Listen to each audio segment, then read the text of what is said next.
नमस्कार दोस्तों, मैं रोहित कुमार। हमारा जो आज है, हम अपनी एक नई पुस्तक है वो चालू कर रहे हैं, मध्यकालीन भारत का इतिहास।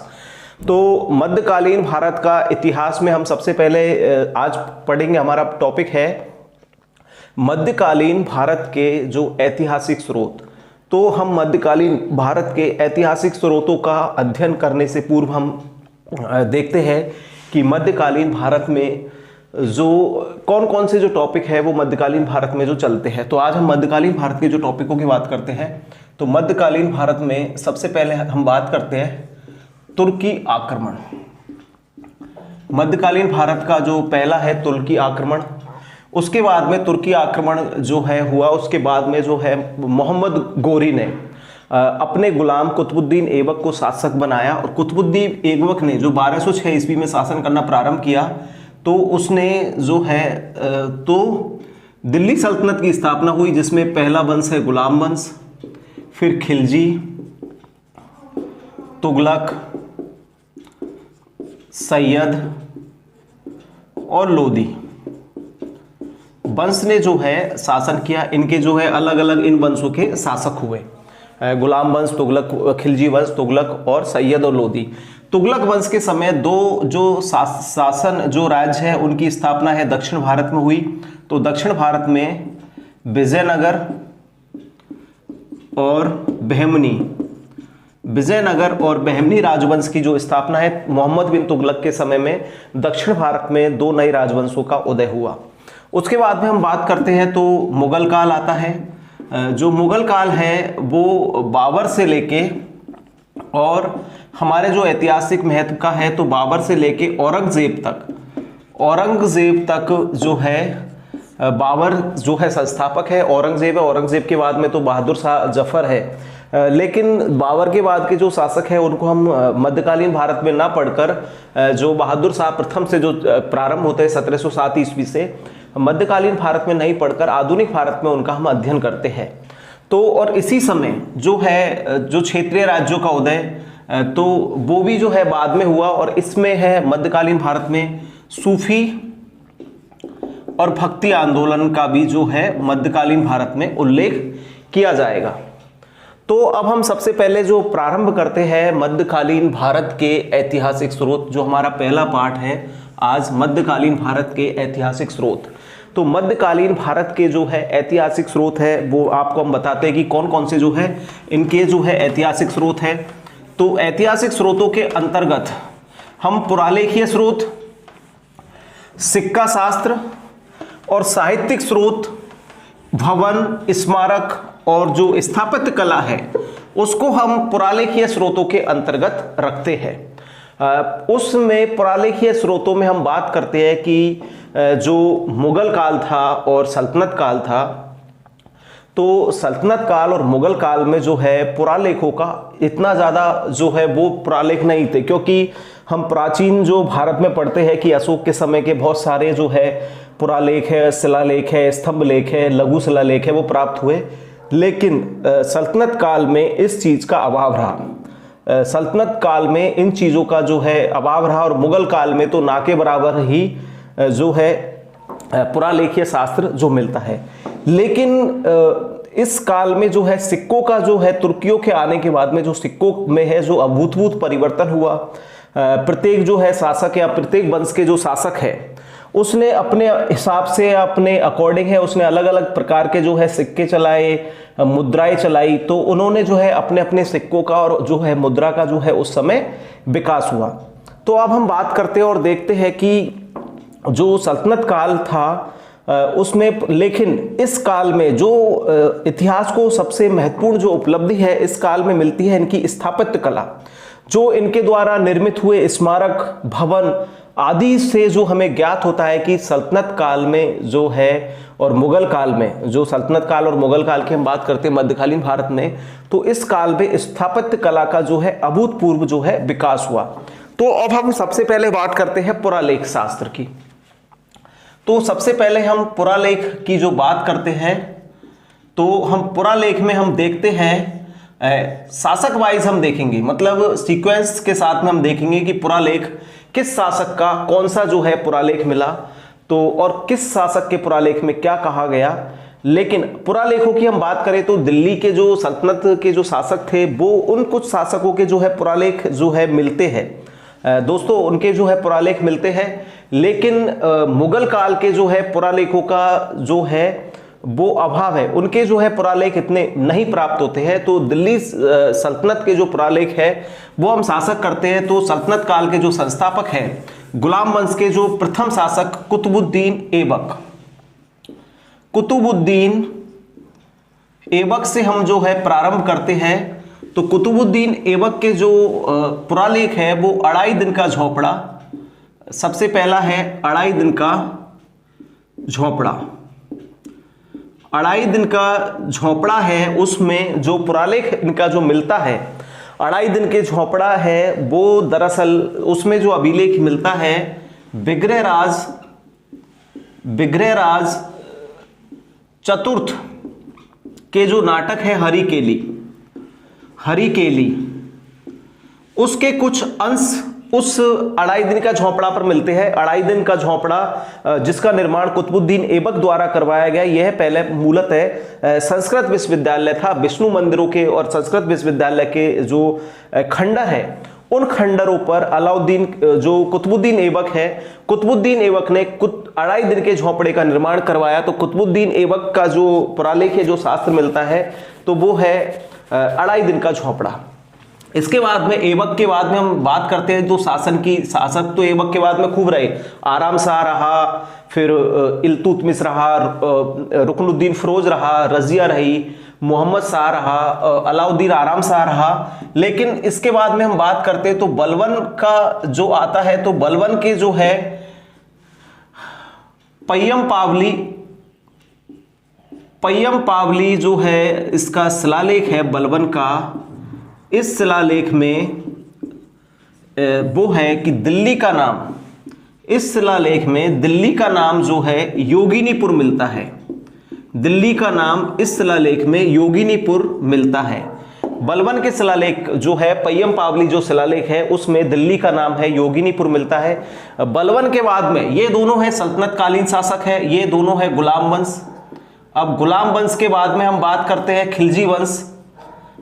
तो खिलजी वंश में हम बात करते हैं तो खिलजी में है अलाउद्दीन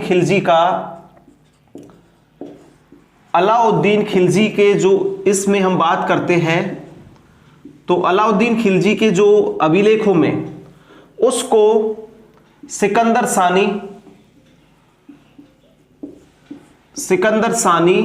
मतलब सिकंदर के समान और जनता का चरावाहा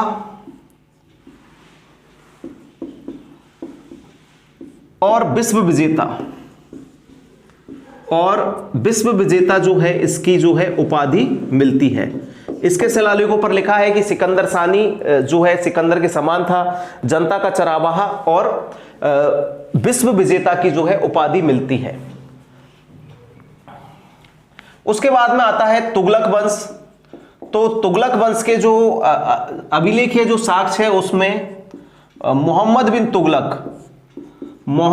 तुगलक के जो अभिलेख है, मोहम्मद बिन तुगलक के अभिलेखों में ज्ञात होता है कि मोहम्मद बिन तुगलक जो है उसको अभिलेखों में विश्व का सुल्तान और जूना खां, उसको मोहम्मद बिन तुगलक को विश्व का सुल्तान और इसकी उपाधि जूना खां या जौना खां या जूना खां जो है इसकी उपाधि मिलती है।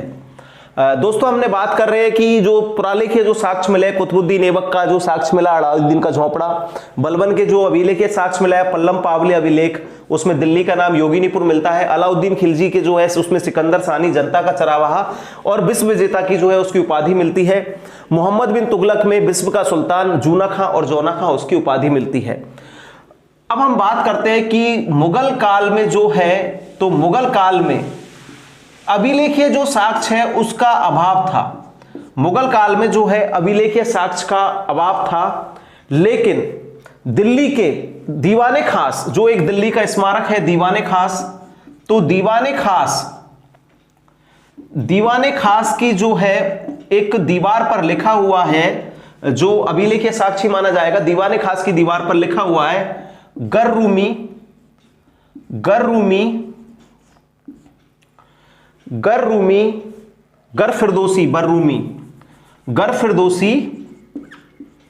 गर फिरदौसी बर्रूमी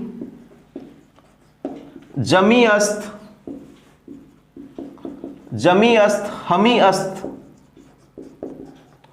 अस्त। मतलब इसका तात्पर्य है उस दिल्ली के जो दीवाने खास पर लिखा हुआ है गर फिरदौसी बर्रूमी जमी अस्त हमी अस्त, मतलब धरती पर कहीं स्वर्ग है तो यहीं पर है। मतलब दिल्ली के दीवाने खास पर तो मुगल काल का खाली एक है जो अभिलेखीय साक्ष्य मिलता है। अब हम बात करते हैं सल्तनत मगधकालीन भारत के पुरालेखीय साक्ष्य के बाद में हम बात करते हैं इनके सिक्कों के बारे में, सिक्के शास्त्र के बारे में हम बात करते हैं। तो हम सिक्कों के बारे में हम अध्ययन इसलिए करते हैं कि सिक्कों से तत्कालीन जो शासन है उसके सांस्कृतिक, उसकी जो उपाधि, उसके राजनीतिक, आर्थिक आदि जो है उद्देश्यों का सिक्कों के माध्यम से हम बात करते हैं अब सिक्का शास्त्र के बारे में।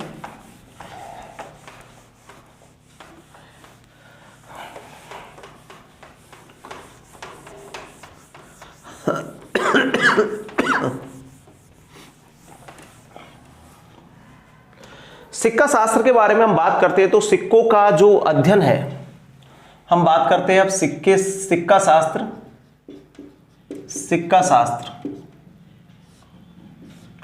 सिक्कों का जो अध्ययन है, देखो जो मध्यकालीन भारत है उसमें दोस्तों सिक्कों का जो है अच्छा विकास हुआ। मध्यकालीन भारत में जो शेरशाह द्वारा जो रुपया जो है शुद्ध सिक्का चांदी का जो रुपया है वो ब्रिटिश काल तक एक लंबे समय तक जो है भारतीय मुद्रा की इकाई का वो रहा। उस समय के जो तत्कालीन शासकों की जो सिक्के होते हैं, तत्कालीन शासक की सामाजिक, राजनीतिक और आर्थिक दशाओं का जो है वर्णन है सिक्का शास्त्र के अंतर्गत जो है किया जाता है। सिक्का शास्त्र के माध्यम से उस समय की तत्कालीन परिस्थितियों का और उनका भी जो है अध्ययन किया जाता है। तो मध्यकालीन भारत में जो है सिक्के हैं वो अलग अलग प्रणालियों पर अलग अलग शासकों द्वारा अलग अलग जो समय पर है वो चलाए गए। तो हम सबसे पहले जो है सिक्कों का जो अध्ययन है मध्यकालीन भारत में, हम सबसे पहले जो सिक्कों का अध्ययन है वो करते हैं। तो मैंने बताया था कि मध्यकालीन भारत में सबसे पहले जो भारत पर आए वो थे महमूद गजनवी। तो महमूद गजनवी से तो भारतीय इतिहास में है, महमूद गजनवी ने सिक्के जारी नहीं किए थे क्योंकि महमूद गजनवी का तो मुख्य उद्देश्य था भारत पर आक्रमण करने का, इस्लाम धर्म का प्रचार प्रसार करना और लूटना।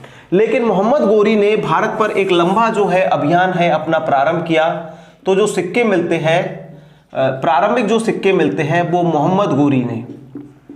मोहम्मद गोरी के जो है सिक्के मिलते हैं। तो मोहम्मद गोरी के जो सिक्के हैं, प्रारंभिक सिक्के, उन सिक्कों पर इसने जो सिक्कों का पृष्ठभाग होता है मतलब ऊपरी भाग, तो पृष्ठभाग पर इसने जो है पृष्ठभाग पर इसके सिक्कों में लक्ष्मी की आकृति और सिक्कों का जो दूसरा भाग है मतलब दूसरे भाग पर देवनागरी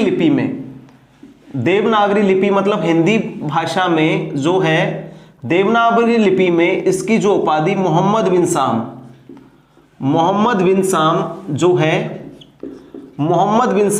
अंकित है। मोहम्मद बिन शाम इसका जो नाम है वो अंकित है। इसके सिक्कों का जो वजन है, सिक्कों का जो हम अलग अलग शासकों के सिक्कों के वजन के बारे में बात करेंगे तो सिक्कों का वजन है 64 ग्रेन, जो एक माप की इकाई है। 64 ग्रेन से लेकर 66.5 ग्रेन तक जो है इसके सिक्कों का वजन मिलता है। तो जो है मोहम्मद गोरी के जो सिक्के हैं उनमें है कि ये लक्ष्मी को भी मान ले करते थे। तो लक्ष्मी देवी की आकृति देवनागरी लिपि में मोहम्मद बिन शाम इसके सिक्के पर अंकित है। उसके बाद में जो भारत में जो है सल्तनतकालीन शासकों की बात करें तो सल्तनतकालीन शासकों में सबसे उत्कृष्ट जो मुद्रा में, जिसके समय मुद्रा में बहुत ज्यादा है विशेष परिवर्तन हुआ, शुद्ध जो है उसने मुद्रा चलाई, तो वो शासक है, इंपॉर्टेंट था कि मोहम्मद जो गौरी के बाद में तो शासक हुए कुतुबुद्दीन ऐबक। कुतुबुद्दीन ऐबक ने कोई सिक्के नहीं चलाए। कुतुबुद्दीन ऐबक ने तो मोहम्मद गौरी के जो है सिपह सालार और मलिक, उसने खुद को सुल्तान की उपाधि भी नहीं ली, मलिक और सिपह सालार की उपाधि के साथ ही वो शासन करता रहा। कुतुबुद्दीन ऐबक को जो है सल्तनत काल का वास्तविक जो है शासक संस्थापक भी नहीं माना जाता। उसको जो है उसने क्योंकि लाहौर में अपनी राजधानी रखी है, दिल्ली सल्तनत का वास्तविक संस्थापक इल्तुतमिश को माना जाता है। तो अब हम बात करते हैं मोहम्मद गौरी के बाद के जो सिक्के मिलते हैं वो मिलते हैं इल्तुतमिश के। इल्तुतमिश ने जो सिक्कों में परिवर्तन किया तो इसने शुद्ध अरबी सिक्के चलाए, शुद्ध अरबी सिक्के चलाए। और शुद्ध अरबी सिक्के चलाए तो इसने शुद्ध अरबी सिक्कों में चांदी का टंका जो सिक्का चलाया, चांदी का टंका और तांबे का जीतल, तांबे का जीतल नामक जो है इसने सिक्का चलाया। चांदी का टंका और तांबे का जो जीतल है वो इसने चलाए। टकसाल का जो नाम लिखने की जो प्रथा, टकसाल का नाम लिखने की जो प्रथा है कि भाई ये सिक्का फलानी टकसाल में बनाया, वहां बनाया, टकसाल का नाम लिखने की जो है प्रथा इंपॉर्टेंट है कि शुद्ध अरबी के सिक्के किसने चलाए, इल्तुतमिश ने। चांदी का टंका और तांबे का जीतल, जीतल सिक्का किसने चलाया, इल्तुतमिश ने। टंका इल्तुतमिश ने। टकसाल का नाम लिखने की जो परंपरा है वो भी परंपरा चालू की इल्तुतमिश के समय चालू हुई। चांदी के सिक्के का वजन है वो है 175 ग्रेन, तो चांदी का टंका है वो है 175 ग्रेन का। और तांबे का जो जीतल है वो था 22 ग्रेन का छोटा सिक्का था, जो व्यापार के छोटे मोटे जो व्यापारों के जो काम में आने वाला सिक्का था वो चांदी का जो है तांबे का जो है जीतल था जो 22 ग्रेन का होता था। उसके बाद में हम बात करते हैं इसके बाद का जो शासक हुआ रुकनुद्दीन फिरोज शाह। रुकनुद्दीन इल्तुतमिश का बेटा जो शासक बना वो बना रुकनुद्दीन। तो रुकनुद्दीन ने मिश्रित सिक्के चलाए और चांदी के सिक्के चलाए। इसने जो सिक्के चलाए मिश्रित सिक्के और चांदी के सिक्के चलाए। इसके बाद में रुकनुद्दीन के बाद में इसकी बहन सासिका बनी रजिया सुल्तान। तो रजिया ने मिश्रित सिक्कों के साथ में, मिश्रित सिक्के मतलब 3-4 धातुओं को मिलाकर जो सिक्के बनाए, मिश्रित सिक्कों के साथ में रजिया ने तांबे और चांदी के सिक्के, तांबे और चांदी के सिक्के जो है चलाए। आराम शाह ने, रजिया के बाद में शासक बना आराम शाह, तो आराम शाह ने खाली जो है मिश्रित सिक्के चलाए। और उसके बाद में जो हम बात करते हैं कि जो सिक्के चलाए, इसके बाद में जो है बलबन ने उन्हीं जो पुराने जो सिक्के हैं उन्हीं का पालन किया। इसके बाद में जो ये बात करते हैं ये सारा जो है ये था गुलाम वंश। गुलाम वंश के बाद में आता है अब खिलजी वंश। तो खिलजी वंश में जो है जलालुद्दीन खिलजी जो संस्थापक थे खिलजी वंश के, तो जलालुद्दीन जो खिलजी थे उन्होंने कोई सिक्का नहीं चलाया, लेकिन अलाउद्दीन खिलजी के जो सिक्के थे, अलाउद्दीन जो खिलजी के सिक्के थे, अलाउद्दीन खिलजी के जो सिक्के थे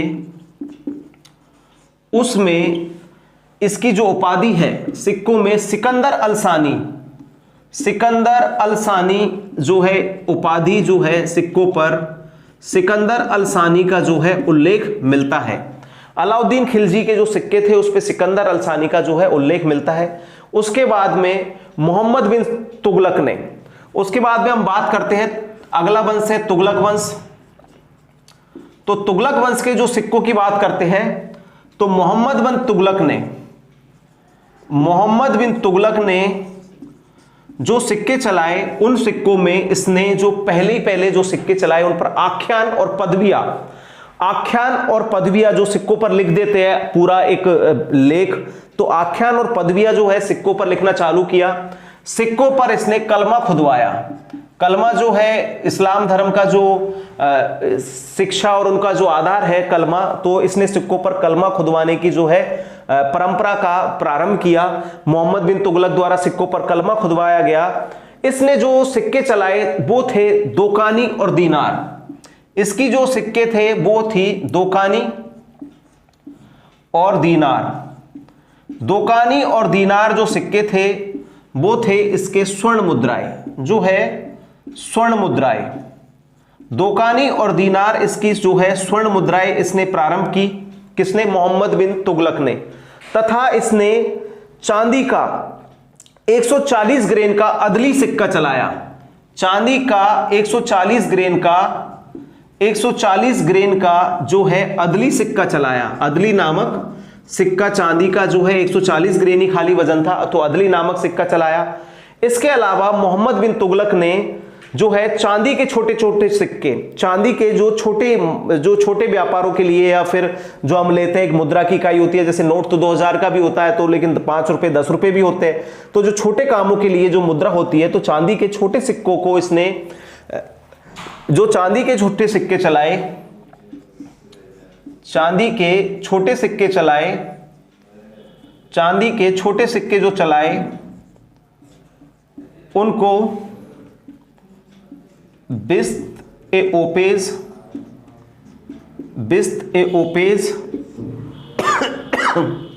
ससगनी,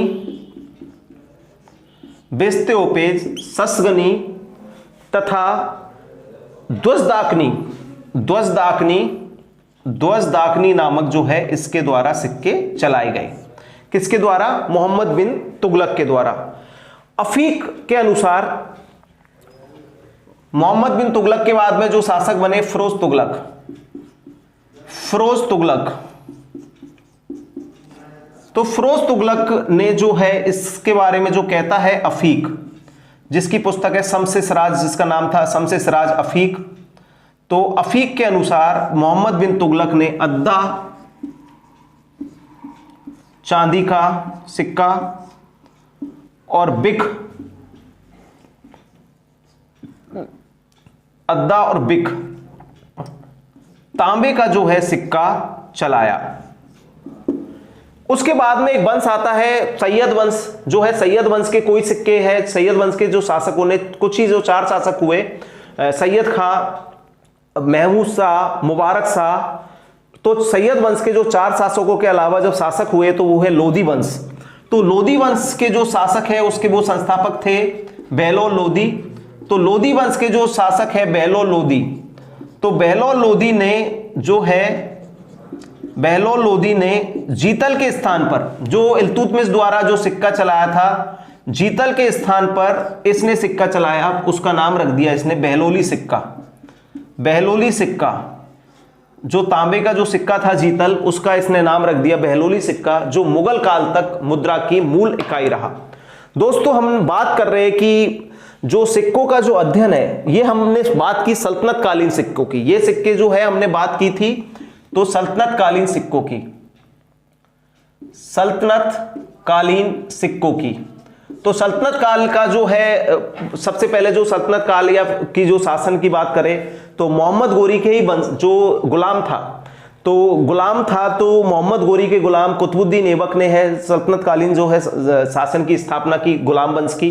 तो पहला है सल्तनत काल पर शासन करने वाला वंश था वो गुलाम वंश था। तो मोहम्मद गोरी ने जो उसके सिक्के मिले हैं उसमें लक्ष्मी की आकृति, और जो सिक्के के पिछला वो जो भाग है उस पर जो देवनागरी लिपि में मोहम्मद बिन साहब मिलता है। इसके सिक्के जो थे 64 ग्रेन से 66.5 ग्रेन तक इसके सिक्कों का वजन मिलता है। उसके बाद में जो हम गुलाम वंश है, गुलाम वंश क्यों कहते हैं? क्योंकि वो मोहम्मद गोरी के गुलाम थे। गुलाम वंश के में ही बात करते हैं हम इल्तुतमिश। तो इल्तुतमिश ने जो है सिक्कों में अभूतपूर्व परिवर्तन किया। इसने शुद्ध अरबी सिक्के चलाए, जिसमें चांदी का टंका और तांबे का जीतल। सिक्कों का वजन 180 ग्रेन और 22 ग्रेन था, तथा जो टकसाल का नाम लिखने की जो प्रथा है इसके द्वारा प्रारंभ हुई। इसके बाद में जो है मिस्र सिक्के, तांबे के सिक्के, चांदी के सिक्के, जो इसके बाद में क्रम से शासक रहे रुकनुद्दीन फिरोज शाह, रजिया सुल्तान और आराम शाह के द्वारा ये सिक्के जारी किए गए। बलवन के कोई ये सिक्का है वो जारी नहीं हुआ, लेकिन जो है खिलजी साम्राज्य का जो सिक्का हो मिलता है वो है अलाउद्दीन खिलजी का, जिसमें अलाउद्दीन खिलजी की उपाधि सिकंदर अलसानी, मतलब सिकंदर के जैसा विश्व विजेता जो बनने की कोशिश करता है, मतलब सिकंदर अलसानी है जो उसका उल्लेख मिलता है। उसके बाद में जो सिक्के मिलते हैं तो तुगलक काल के सिक्के मिलते हैं, तो मोहम्मद बिन तुगलक के मिलते हैं, जिसमें कलमा सिक्कों पर जो है आख्यान और पदवी खुदवाने का जो है रीति रिवाज जो प्रारंभ हुआ, तो सिक्कों पर कलमा खुदवाया। जो इसके सिक्के थे 2 कानी और दीनार स्वर्ण सिक्के थे। चांदी का जो है 100 ग्रेन 40 ग्रेन का अदली था। लेकिन छोटे छोटे व्यापार या छोटे छोटे जो लेन देन के जो काम आने वाले सिक्के थे 20 तोपेज, ससगनी और 2 दाखनी सिक्के। फिरोज तुगलक के जो सिक्के थे अफीक के अनुसार उसने अद्दा चांदी का और बिख तांबे का जो है सिक्का चालू किया। तथा इसके बाद में जो है लोदी वंश के जो शासक हुए बहलोल लोदी ने जीतल नामक सिक्के को हटाकर इसने बहलोली सिक्का चलाया, जो मुगल काल तक जो है विनिमय का मुख्य माध्यम माना गया। अब हम बात करते हैं उसके बाद में मुगल कालीन जो है सिक्कों के बारे में। तो ये सिक्के की हम सिक्के शास्त्र पर ही बात कर रहे हैं, तो सिक्के शास्त्र में हमने सल्तनत कालीन सिक्कों की बात की। अब हम बात करते हैं मुगल कालीन सिक्के।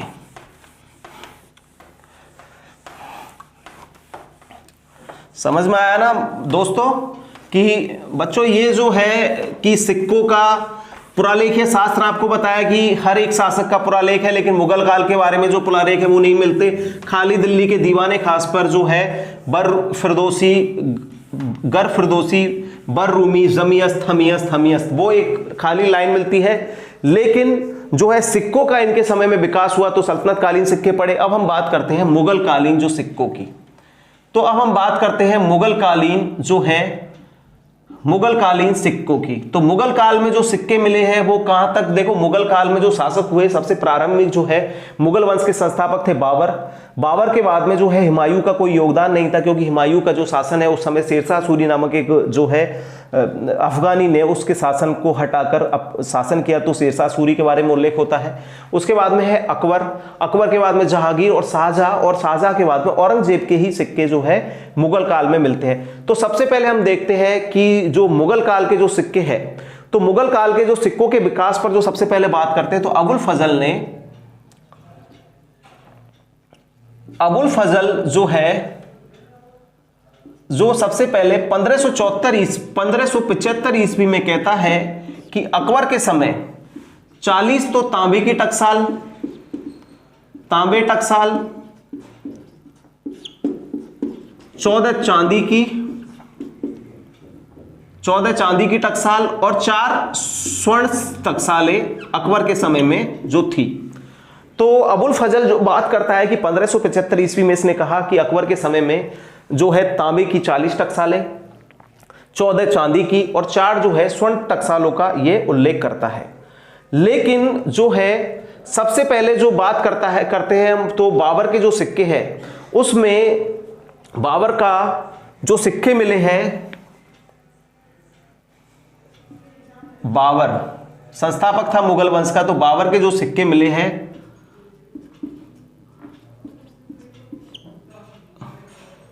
काबुल से बाबरी सिक्का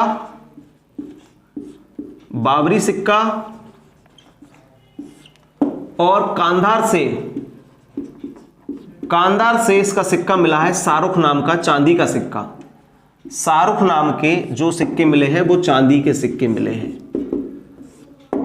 मुगल कालीन जो भारत है उसमें जो सिक्कों का सबसे तगड़ा और सबसे ज्यादा अभूतपूर्व परिवर्तन किया, या सबसे जब वैलिड सिक्के जो ब्रिटिश काल तक भी, लगभग ब्रिटिश काल में भी 1757 तक मुद्रा की मूल और वैध इकाई रहे, वो थे शेरशाह सूरी के सिक्के। तो शेरशाह सूरी ने जो है शुद्ध सिक्के चलाए, मतलब उसके सिक्कों पर मिश्रण नहीं था। तो शेरशाह सूरी के जो सिक्के चलाए, तो शेरशाह सूरी ने आता है कि शेरशाह सूरी ने जो है सिक्के चलाए वो थे शुद्ध सिक्के। इसने शुद्ध सिक्के चलाए, मतलब बिना कोई मिश्रण के शुद्ध सिक्के चलाए, जिसमें इसने जो सिक्के चलाए शेरशाह सूरी ने, इसने सोने का सिक्का, जो सोने का सिक्का चलाया वो था स्वर्ण सिक्का। इसका है अशरफ, जैसे हम अशरफ नाम है तो मुद्रा के लिए आपने जो है अशरफ नाम निकला है, तो अशरफी भी, हम सोने की मुद्राओं को अशरफी भी कहते थे। चांदी का इसने रुपया चलाया, चांदी का सिक्का जो चलाया रुपया, जो वैलिड और मूल इकाई रहा रुपया। और तांबे का इसने जो है दाम नामक जो है सिक्का चलाया, तांबे का दाम। इनका जो वजन है, तांबे का जो दाम है उसका वजन है 380 ग्रेन और चांदी का जो सिक्का है उसका वजन है 170 ग्रेन रहा। इसके अलावा इन सिक्कों का जो तांबे और चांदी का है, इनका अनुपात था 1:64। मतलब चांदी जब 1 अनुपात में तो 64 अनुपात में तांबे का जो सिक्के का जो है वैल्यू, मुद्रा की वैल्यू। उसके बाद में बात करते हैं हम, तो अकबर ने के समय जो सबसे ज्यादा जो है स्वर्ण सिक्के चले, तो अकबर के समय जो सिक्के चले, तो अकबर के समय में जो सिक्के चले उसमें है दीनार जो थी 9 तोले की, दीनार 9 तोले का सिक्का चलाया अकबर ने, तथा संसव सबसे बड़ा सिक्का 101 तोला, संसव 101 तोला, दीनार, संसव। और इसके बाद में जो अकबर ने जो सिक्के चलाए, इलाही, रहस, आत्मे और बिनसात, ये सारे सोने के सिक्के थे। आ जाता है एग्जाम में कौन कौन से सिक्के चलाए, तो इलाही, रहत, आत्म है और बिनसात, ये सारे सिक्के जो है अकबर ने चलाए। कौन से सिक्के थे? सोने के सिक्के, जो अकबर के समय में चलाए गए। ये मुहर है, सबसे पहला जो सिक्का अकबर का चलाया गया वो मुहर है। तो मुहर सिक्के, संसव, इलाही, रहत, आत्म और दीन, जो बिनसात नामक जो सिक्के हैं अकबर के द्वारा चलाए गए।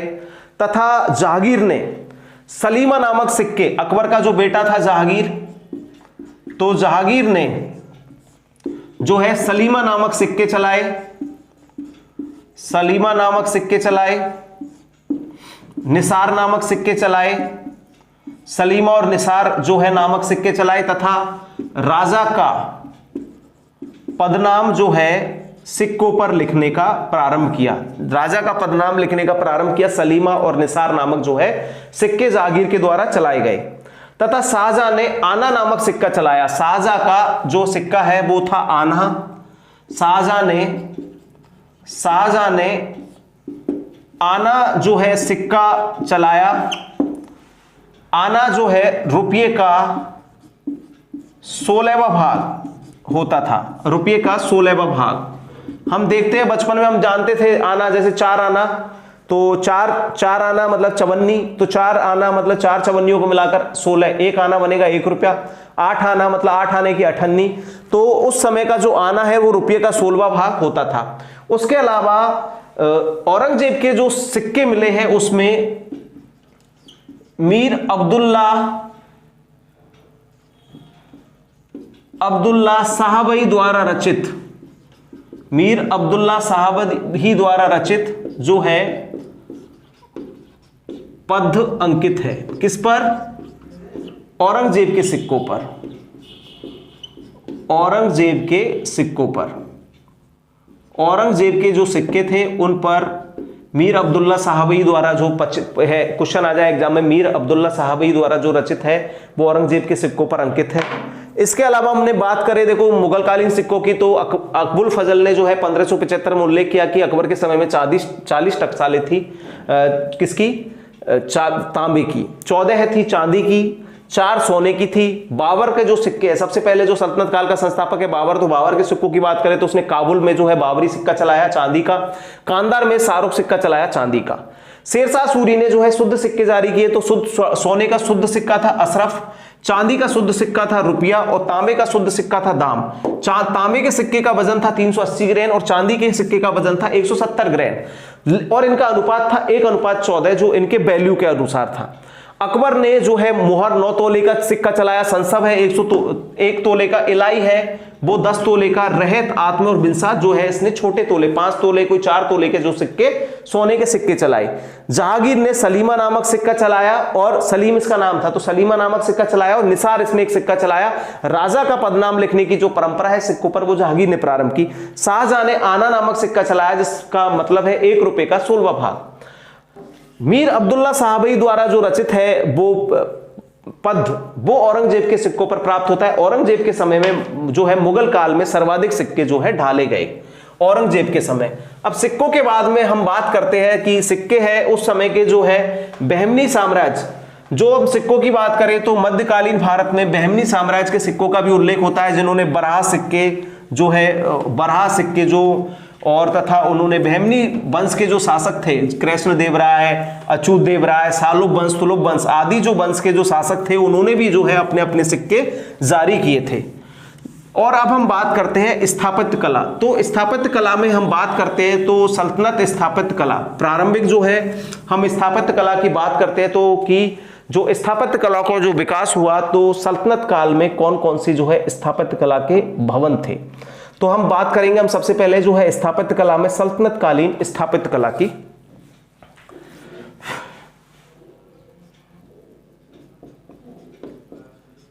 स्थापत्य कला, इसमें हम बात करते हैं सबसे पहले सल्तनत काल में, सल्तनत कालीन स्थापत्य। सल्तनत कालीन स्थापत्य, तो सल्तनत काल का जो पहला शासक है वो है कुतुबुद्दीन ऐबक। कुतुबुद्दीन ऐबक, कुतुबुद्दीन ऐबक ने कुब्बत उल इस्लाम मस्जिद, कुब्बत उल इस्लाम मस्जिद, कुब्बत उल इस्लाम मस्जिद, कुब्बत उल इस्लाम मस्जिद, 2.5 दिन का झोंपड़ा, 2.5 दिन का झोंपड़ा और कुतुब मीनार, और कुतुब मीनार का जो है निर्माण किया। कुतुब मीनार का निर्माण किया, लेकिन कुतुब मीनार का निर्माण जो फाइनल है वो इल्तुतमिश के समय हुआ। पहली मंजिल का निर्माण है अलाउद्दीन खिलजी उसके कुतुबुद्दीन ऐबक द्वारा किया गया। अगली जो बाकी की मंजिल है उनका निर्माण है इल्तुतमिश द्वारा किया गया। कुतुबुद्दीन ऐबक के बाद में जो शासक हुआ इल्तुतमिश, तो इल्तुतमिश के बारे में हम बात करते हैं तो इल्तुतमिश ने सुल्तानगढ़ी का जो इल्तुतमिश की जो है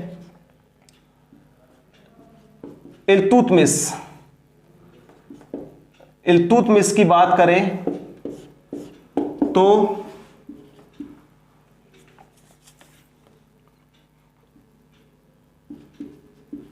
सुल्तानगढ़ी का मकबरा और बदायूं, क्योंकि इल्तुतमिश बदायूं का गवर्नर था तो बदायूं की जामा मस्जिद, कुतुबुद्दीन ऐबक के समय इल्तुतमिश बदायूं का गवर्नर था, इसका गुलाम था लेकिन बदायूं का गवर्नर था, तो बदायूं की जामा मस्जिद का जो निर्माण है वो इल्तुतमिश के समय हुआ। तथा ए तारकीन दरवाजा इल्तुतमिश ने और बनवाया, ए तारकीन दरवाजा, ए तारकीन दरवाजा जो है निर्माण है इल्तुतमिश के समय हुआ। इल्तुतमिश के बाद में जो है बड़ा शासक हुआ बलबन।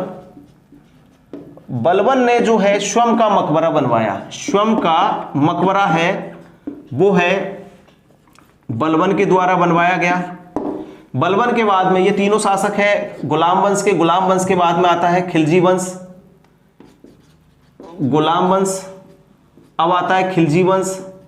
तो खिलजी वंश में हम बात करें अलाउद्दीन फिरोज खिलजी की, तो अलाउद्दीन फिरोज खिलजी ने जो है हजार सितून महल, हजार सितून महल, जमात खाना मस्जिद, जमात खाना मस्जिद, हजार सितून महल, जमात खाना मस्जिद तथा हौज अलाई और हौज अलाई का निर्माण करवाया। मतलब अलाई दरवाजा का भी है, इसने कर द्वारा निर्माण करवाया। खिलजी वंश के बाद में जो है हम बात करते हैं तुगलक वंश की। तुगलक वंश के जो शासक है उसमें है सबसे पहले गयासुद्दीन तुगलक। गयासुद्दीन तुगलक है, उसने तुगलकाबाद, गयासुद्दीन तुगलक ने है दिल्ली का जो तीसरा शहर तुगलकाबाद, तुगलकाबाद का निर्माण करवाया गयासुद्दीन तुगलक ने। और मोहम्मद बिन तुगलक ने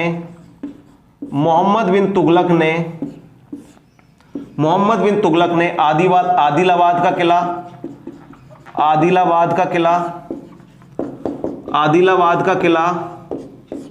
मोहम्मद बिन तुगलक ने आदिलाबाद का किला और जहांपनाह और सतपुतला जो है जहांपनाह और सतपुतला का निर्माण करवाया। इसके बाद में जो शासक हुआ उसके सबसे ज्यादा जो तुगलक काल में जो निर्माण हुए वो है फिरोज शाह। तो है फिरोज शाह जिसने 5वीं दिल्ली का शहर कोटला फिरोज शाह, कोटला फिरोज शाह, कोटला फिरोज शाह का निर्माण करवाया। इसी के समय जो है जॉन खान जूना शाह ने तेलंगानी, दक्षिण भारत में मतलब मध्य प्रदेश में तेलंगानी का जो है मकबरा, बहुत क्वेश्चन आता है कि ना द्रविड़ शैली का एक उदाहरण है वो तेलंगानी का मकबरा इसने बनवाया। इसने तथा काली मस्जिद, खिड़की मस्जिद और बेगमपुरी मस्जिद, काली मस्जिद, खिड़की मस्जिद और बेगमपुरी मस्जिद है उसका निर्माण करवाया।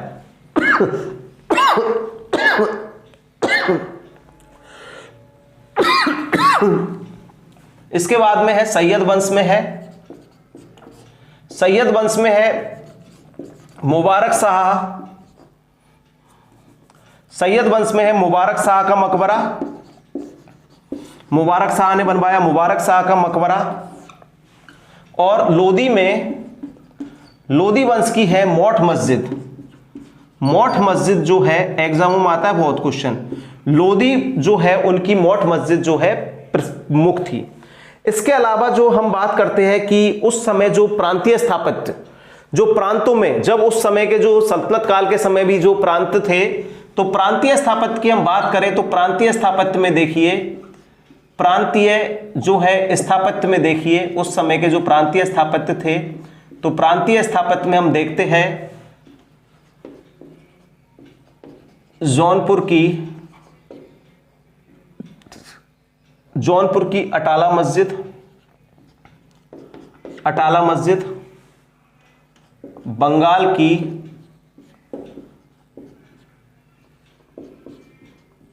काला सोना,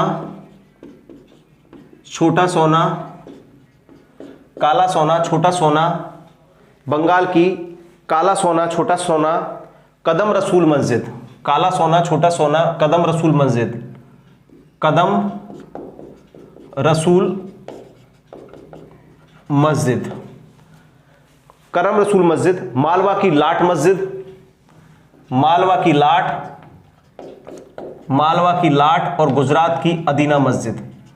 गुजरात की क्वेश्चन आ जाते हैं मिलान में कि ये मस्जिद कहाँ है, अदीना मस्जिद गुजरात, मालवा में लाट, बंगाल की काला सोना, छोटा सोना, कदम रसूल मस्जिद। कश्मीर की, कश्मीर भी जो है सल्तनत काल में फला फूला था, तो कश्मीर की जो हम बात करें तो कश्मीर में है हमदान मस्जिद, हमदान मस्जिद,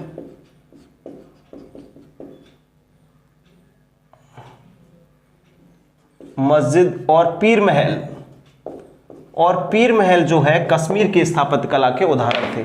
दोस्तों हमने बात की कि स्थापत्य कला जो है सल्तनत कालीन स्थापत्य कला की, तो सल्तनत कालीन स्थापत्य कला को हमने देखा कि सल्तनत काल में स्थापत्य कला जो है ऐबक के समय से प्रारंभ हुई। तो ऐबक ने कुब्बतुल इस्लाम मस्जिद, कुतुबुद्दीनार का तथा अलाउद्दीन का झोपड़ा का इसके द्वारा निर्माण हुआ। कुतुबुद्दीनार की पहली मंजिल है जो कुतुबुद्दीन ऐबक के द्वारा, लेकिन क्वेश्चन आता है कि कुतुबुद्दीन मस्जिद का निर्माण है वो दोनों शासकों में आ जाता है, ऑप्शन में दिमाग का थोड़ा वो हो तो पूर्ण निर्माण है इल्तुतमिश के समय हुआ। इल्तुतमिश के जो निर्माण है सुल्तानगढ़ी का मकबरा, सुल्तानगढ़ी का मकबरा, बदायूं का जो समय गवर्नर था तो बदायूं की जामा मस्जिद, अतारकिन दरवाजा जो है इल्तुतमिश ने निर्माण करवाया। बलवन है इसने शम का मकबरा बनवाया, ये गुलाम वंश के स्थापत्य के थे उदाहरण। खिलजी वंश में जो हम बात करते हैं तो खिलजी वंश में अलाउद्दीन फिरोज खिलजी ने हजार सितून महल, जमात खाना मस्जिद और हौज अलाई का निर्माण करवाया।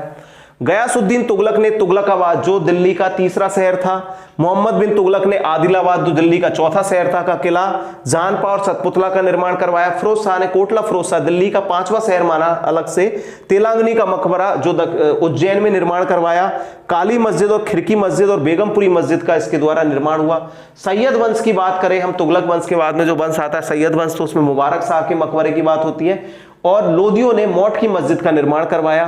प्रांतीय स्थापत्य कला, जो सल्तनत काल के जो उस समय के जो प्रांत थे उसमें जौनपुर की अटाला मस्जिद, मालवा की लाट और गुजरात की अदीना मस्जिद का उल्लेख होता है। बंगाल की काला सोना, छोटा सोना, कदम रसूल मस्जिद का उल्लेख होता है। कश्मीर की हमदान की मस्जिद और पीर महल का जो है उल्लेख होता है। अब हम बात करते हैं मुगल कालीन स्थापत्य कला के बारे में कि मुगल कालीन जो शासक है उन्होंने किस किस जो है भवन का जो है स्थापत्य है उनके समय, मुगल काल के जो समय है, किस भवन का स्थापत्य हुआ, किस भवन का निर्माण है मुगल काल के समय में हुआ। तो अब हम बात करते हैं मुगल कालीन स्थापत्य कला की।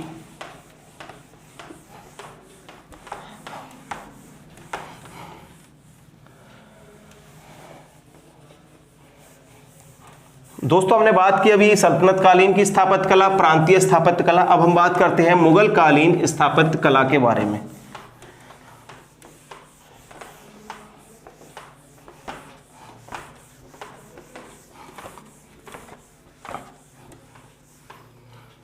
मुगल कालीन स्थापत्य कला के बारे में, तो मुगल कालीन स्थापत्य कला में हम बात करते हैं स्थापत्य कला, और इस स्थापत्य कला में हम बात करते हैं मुगल कालीन स्थापत्य कला की। मुगल कालीन स्थापत्य कला की, तो मुगल कालीन स्थापत्य कला में हम सबसे पहले लेते हैं हम मुगल काल के संस्थापक बाबर के द्वारा किस किस चीज का निर्माण हुआ। तो बाबर के द्वारा पानीपत की काबुली मस्जिद और रुहेलखंड की संभल मस्जिद। पानीपत, बाबर ने जो युद्ध लड़ा था खानवा, उसके बाद में जो पानीपत है, तो बाबर के द्वारा जो निर्माण हुआ उसमें है पानीपत की, काबुल के रहने वाले थे तो काबुली मस्जिद और रुहेलखंड की जो है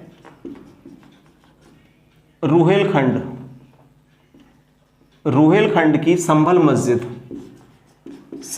मस्जिद का जो निर्माण है वो बाबर के समय में हुआ। पानीपत की काबिल मस्जिद और रुहेलखंड की संभल मस्जिद का जो निर्माण है बाबर के समय हुआ। हुमायूं, बाबर का बेटा है हुमायूं, हुमायूं ने दिल्ली में दीन पन्हा जो है एक पुस्तकालय का जो है निर्माण करवाया। क्वेश्चन आता है, हुमायूं, दीन पन्हा क्या था? पुस्तकालय। किसने निर्माण करवाया? हुमायूं ने। तो हुमायूं ने दीन पन्हा नामक पुस्तकालय का निर्माण करवाया। हुमायूं के बाद में जो शासक हुए वो थे अकबर।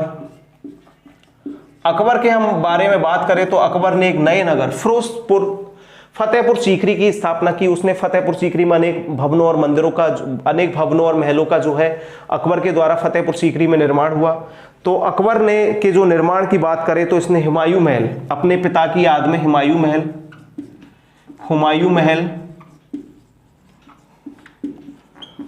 आगरा का किला हुमायूं द्वारा बनाया गया। आगरा का किला, अकबरी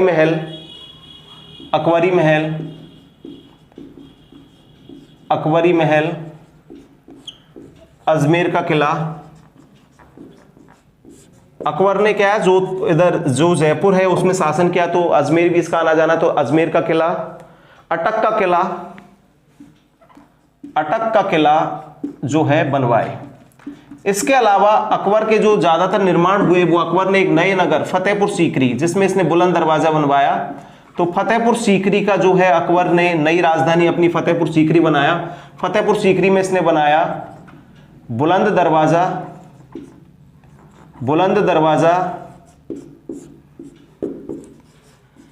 बीरबल महल, अकबर की जो कच्छावा रानी थी, जोधाबाई का महल,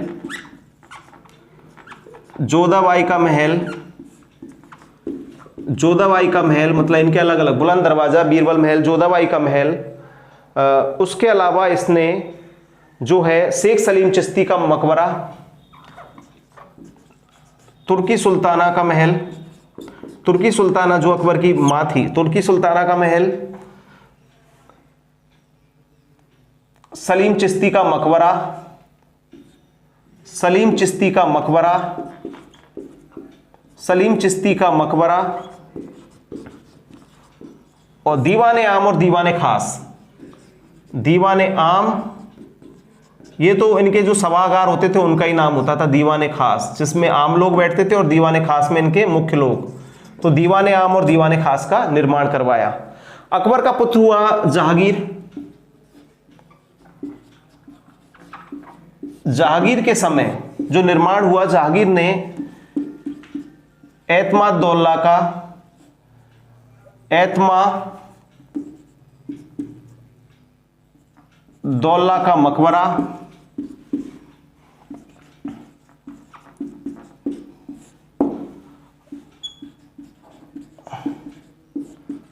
अकबर का मकबरा, एतमादुद्दौला का मकबरा आगरा, अकबर का मकबरा तथा जहांगीर का मकबरा,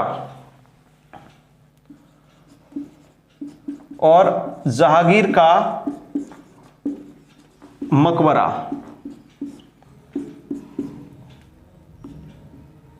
इस अकबर का मकबरा है सिकंदरा, एतमादुद्दौला का मकबरा आगरा और जहांगीर का मकबरा शाहदरा लाहौर में बनाया, लाहौर में निर्माण हुआ। उसके बाद में जो सल्तनत काल, जो मुगल काल का जो स्वर्ण युग है वो हुमायूं का को जो है जहांगीर का पुत्र शाहजहां का जो काल है वो सल्तनत काल का, शाहजहां का जो काल है वो सल्तनत काल का स्वर्ण युग, जो मुगल काल का स्थापत्य कला का स्वर्ण युग, मुगल कालीन स्थापत्य कला का स्वर्ण युग है। इसने जो है आगरा का ताजमहल, आगरा ताजमहल, दिल्ली की जामा मस्जिद, दिल्ली जामा मस्जिद, दीवाने आम, दोनों जगह आगरा और दिल्ली में दीवाने आम, दीवाने आम, दीवाने खास, शीश महल, शीश महल का जो निर्माण है शाहजहां के द्वारा करवाया गया।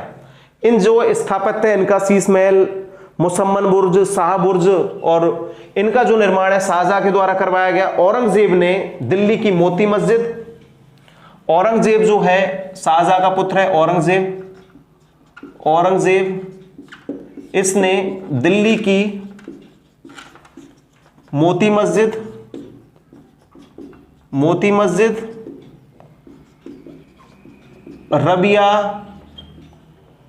रबिया दुर्रानी इसकी बीवी थी, रबिया दुर्रानी का मकबरा, रबिया दुर्रानी का मकबरा और लाहौर की बादशाही मस्जिद, और लाहौर की बादशाही मस्जिद का, लाहौर की बादशाही मस्जिद का निर्माण है वो औरंगजेब के समय हुआ। दोस्तों हमने बात की अभी की सल्तनत कालीन स्थापत्य कला की। तो सल्तनत कालीन स्थापत्य कला में हम देखते हैं जो नहीं सल्तनत कालीन स्थापत्य कला की। अब हमने बात की मुगल कालीन स्थापत्य कला की। तो मुगल कालीन स्थापत्य कला में हम देखो एक सिस्टम से देखते हैं, तो मतलब सिस्टम जो है शासक है, तो शासक के अकॉर्डिंग हम देखते हैं कि उस शासक ने जो है किस शासक ने कैसे निर्माण करवाया। तो मुगल काल का संस्थापक था बाबर। तो बाबर ने पानीपत की काबुली मस्जिद और रुहेलखंड की संभल मस्जिद का निर्माण, क्वेश्चन आ जाता है एग्जाम में, पानीपत की काबुली मस्जिद किसने बनवाई दोस्तों? तो बाबर ने। रुहेलखंड की संभल मस्जिद किसने बनवाई? बाबर ने। ये क्वेश्चन मुख्यतः जो परीक्षाओं में पूछे जाते हैं, अब कोई भी परीक्षा में आएगा इनसे संबंधित प्रश्न आते हैं, तो ये मिलान वाले प्रश्न होते हैं कि जैसे ये दे दिया, इनका दे दिया और आगे शासक का नाम लिख दिया और उस शासक के आगे उसके द्वारा बनाई हुई चीज सिस्टम से नहीं होती, तुम्हें फॉर्मेट में सेट करनी होती है। तो मिलान वाले प्रश्नों में आते हैं तो तुमको ये देखना होता है कि बाबर का जो है पानीपत की जो काबुली मस्जिद बाबर ने, रुहेलखंड की संभल मस्जिद है वो बाबर ने बनवाई। हुमायूं ने दीन पनाह पुस्तकालय का निर्माण करवाया। अकबर ने हुमायूं महल आगरा में हुमायूं महल का निर्माण, आगरा के किला, अकबरी महल, अजमेर का किला, और इसने फतेहपुर सीकरी में बुलंद दरवाजा, बीरबल महल, जोधाबाई का महल, तुर्की सुल्ताना का महल, चिश्ती का मकबरा बनवाया। जहांगीर के बारे में अगर आता है तो पित्रादूरा शैली, जो सजावट की एक शैली थी पित्रादूरा, पित्रादूरा जो शैली है वो जहांगीर के काल में फली और शाहजहां के काल में वो ज्यादा फली फूली। तो पित्रादूरा शैली जो सजावट की नई शैली है उसका जो है निर्माण हुआ। क्वेश्चन में बहुत बार पूछा गया, हजारों बार, कि पित्रादूरा शैली का जो है क्या है, किससे संबंधित है, किस शासक के समय उदय हुआ, तो जागीर के समय में उदय हुआ, शाहजहां के समय में ये फली फूली। जागीर के समय का निर्माण देखते हैं, एतमादुद्दौला का मकबरा अकबरा में बनवाया जो इसका ससुर था, नूरजहां का पिता। अकबर का महल जो इसका पिता था मकबरा है जागीर ने स्वयं बनवाया, ये सिकंदरा में बनवाया। और जागीर का महल जो इसके बाद में नूरजहां ने बनवाया वो सादरा लाहौर में है। इसके बाद में हम शाहजहां का काल है जो स्वर्ण युग कहते हैं उसको, मुगल काल का स्थापत्य का स्वर्ण युग है। उसमें आगरा का महल, ताजमहल, दिल्ली की जामा मस्जिद, दीवाने आम, दीवाने खास, शीश महल, मुसम्मन बुर्ज, शाह बुर्ज, नगीना मस्जिद आदि का जो निर्माण है वो शाहजहां ने करवाया। और औरंगजेब के बारे में हम देखते हैं तो दिल्ली की मोती मस्जिद का निर्माण औरंगजेब ने, रबिया दुर्रानी जो दक्षिण भारत में जो इसका मकबरा बनवाया, जो इसकी बीवी थी रबिया दुर्रानी का मकबरा जो है औरंगजेब ने बनवाया, क्वेश्चन आता है। और लाहौर की जो बादशाही मस्जिद है, मकबरों का आ जाता है कि बिलान कीजिए किस मकबरे का निर्माण किस शासक के लिए और किसने करवाया। तो दोस्तों हमने बात की आज जो हमारा था कि दिल्ली जो है प्राचीन भारत के ऐतिहासिक, मध्यकालीन भारत के ऐतिहासिक स्रोतों के बारे में। तो मध्यकालीन ऐतिहासिक स्रोतों के बारे में हमने बात की। पुरालेख होगी तो पुरालेख है जो मध्यकालीन भारत के बहुत कम, सल्तनत काल के तो थोड़े बहुत मिलते भी है, मुगल काल के पुरालेखों का अभाव है। सिक्कों के बारे में इनका अध्ययन है वो मिलता है, और सिक्कों के बाद में हमने इनकी स्थापत्य कला के बारे में बात की। अब हम बात करते हैं बात करेंगे अगली क्लास में मध्यकालीन भारत के ऐतिहासिक स्रोतों के अंतर्गत, मध्यकालीन भारत के ऐतिहासिक स्रोतों के अंतर्गत मध्यकालीन भारत के साहित्य, जिसमें सल्तनत कालीन साहित्य, क्षेत्रीय साहित्य और विदेशी यात्रियों का साहित्य और मुगल कालीन साहित्य के बारे में हम चर्चा करेंगे। तो हमारी अगली कक्षा होगी मध्यकालीन भारत के जो है ऐतिहासिक स्रोतों में साहित्य के बारे में।